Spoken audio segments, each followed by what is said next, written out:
So guys काम वाम सारा हो गया है। राइट, एलॉयज हमारे ऑन है, आप चेक कर सकते हो।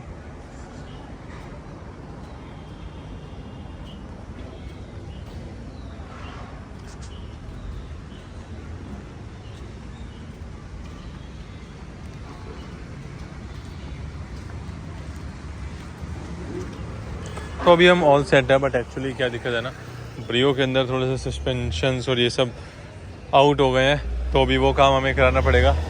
राइट, तो अभी का जो सिनेरियो है, बाकी देखो हमने एयर फिल्टर हटा दिया है एंड जो पुराने वाला था वो हमारे पास रखा है। काफ़ी गंदा हो गया था, काफ़ी धूल मिट्टी में हो गया था वो, तो वो तो अभी हट चुका है। बट पहले देखो हुड वूड जो भी है, देखो एयर फिल्टर वाली बातचीत मैं आज नहीं करूँगा, बाद में करूँगा। बट हाँ, अभी हमने वापस से देखो एलॉय लगाते हुए आपको देखो जो चीज़ देखनी थी मैंने आपको बताई थी कि किस किस रीज़न से अब हमने एलॉय वापस लगाया और क्या क्या दिक्कतें आ सकती है। ठीक है, तो आपको मैंने दिखा दिया कि यार एलॉय और टायर के अंदर क्या दिक्कतें होती हैं, सो दैट भाई जो आपको एलॉय लगाने के बाद लोग कहते हैं कि भाई मेरे को एक तरीके से भैया इसके अंदर वॉबलिंग आ रही है, ये सब आ रहा है, वो क्यों होता है। तो भाई उसके कुछ कुछ रीजंस होते हैं। पहले तो मैंने आपको दिखा दिया टायर हो गया, ठीक है। टायर के बाद जो दूसरा रीज़न होता है वो भाई आपका एलॉय का ही पूरा वो होता है। मैंने आपको दिखाया था जो एलॉय चेक करने वाली होती है, उसको आपको एलॉय सीधा छोड़ के देखना कि वो स्ट्रेट जा रहा नहीं जा रहा, ठीक है। और दूसरी चीज़ है आपके जो शॉकर और सस्पेंशन की अलाइनमेंट है ना, उस पर भी काफ़ी चीज़ें डिपेंड करती है। इवन अभी तो देखो हमने अलाइनमेंट करवा लिया, बट स्टिल थोड़ा सा इशू अभी भी हमें लग रहा है, वो हम एक बार फिर से दिखाएंगे। बट स्टिल मेरा जो पॉइंट यही था कि भाई अगर आप एलॉय और टायर्स लगवा रहे हो तो उसको देख के लगाओ, सो दैट वो आउट ना रहे। क्योंकि ये सब ऐसे होते हैं ना कि थोड़े थोड़े बम्प्स पे या फिर आप कहीं चढ़ा रहे हो, थोड़ा रैम्प है, ठीक है, वहाँ खड़ी खड़ी में जल्दी जल्दी आउट हो जाती है, जिससे कि क्या होता है टायर एक साइड से घिसने लगता है। जैसे मैंने आपको हमारा ये वाला दिखाया था थोड़ी देर पहले, तो एक तरफ से ज़्यादा घिसता है, तो ऑब्वियसली यार क्या होता है कि एक तरफ से आपका बबल सा बन जाता है एंड उसके बाद आपकी वॉबलिंग के इशू और ये सब इशू आने लग जाते हैं।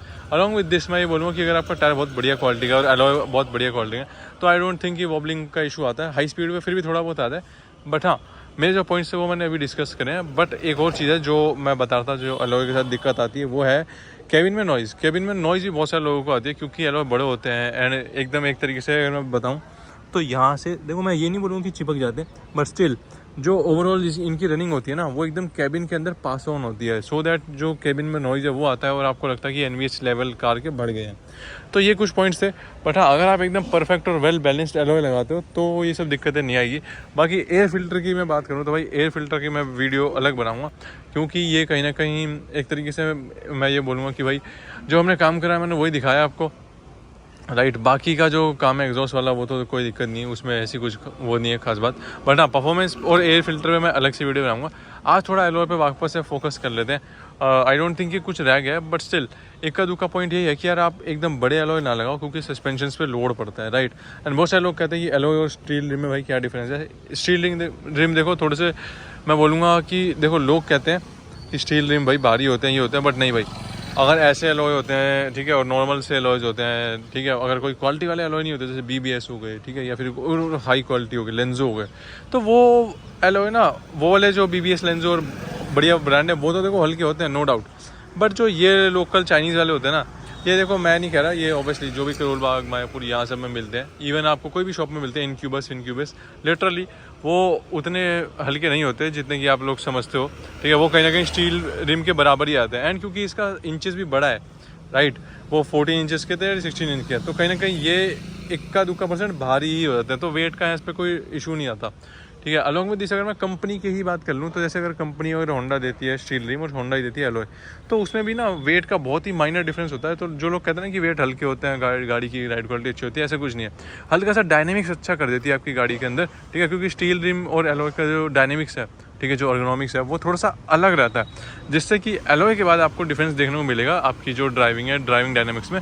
बट हाँ, स्टील रिम के साथ आपको वो वाला जो इफेक्ट है वो देखने को नहीं मिलेगा।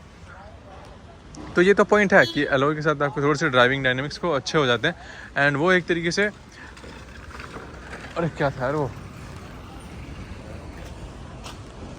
एंड वो वाले जो एलॉयज होते हैं ना वो कहीं ना कहीं ऑब्वियसली आपकी परफॉर्मेंस पिकअप और बाकी सारी चीज़ों पे इफेक्ट डालते हैं। बट ऐसे आफ्टर मार्केट और कस्टम एलॉयज मैं बोलूँगा कि इतना एज ए आफ्टर मार्केट और कस्टम एलॉयज़ मैं बोलूँ कि इतना ज़्यादा इफेक्ट नहीं डालते, कहीं ना कहीं ये बस एक स्टाइल के लिए होते हैं, ठीक है, और कुछ नहीं। तो वही है, अगर आप स्टाइल ले रहे हो तो मेक श्योर कि आप गाड़ी को हार्म ना करो। सस्पेंशंस हो गए, राइट, फेंडर्स हो गए, अलॉन्ग विद दिस ये जो हमारा मतलब ये जो क्या कहते हैं मड गार्ड हो गए, और ये सब अंदर के जो भी पार्ट्स है उसको आप हार्म ना करो। तो आई वुड से कि यार एलॉय वर्थ है। अदरवाइज देखो लुक्स के लिए तो any day every time like every day any days, मतलब हमेशा ले लो एलॉयज़ ऊपर ही रहते हैं। बट हाँ, अगर मैं ओवरऑल बताऊँ तो नो डाउट देखो स्टील रिम्स मैंने अभी अंदर रख दिया, बट ओवरऑल मैं अगर पीछे से भी दिखाऊँ ना तो देखो ब्रॉड लुक तो आती है। लुक्स पे तो ऑब्वियसली एलॉयज़ है, बट हाँ अगर हर एक चीज़ और प्रैक्टिकलिटी को देखा जाए ना, स्ट्रॉन्गनेस, ठीक है, ड्यूरेबिलिटी, ठीक है, रिलायबिलिटी मैं बोलूँगा। हाँ मैं मानता हूँ अगर देखो अब स्टील रिम है वो ठुक पिट भी जाए ना, बेंड भी आ जाए तो ठीक हो सकता है, बट एलॉय के अंदर क्या कि अगर क्रैक आ गया तो आ गया, अगर यहाँ से टूट गया तो टूट गया, वो रिपेयर नहीं हो सकता। हाँ आप रिपेयर मायापुरी से करा लो और फिर चला लो, वो बात अलग है, बट वो चलने लायक नहीं है।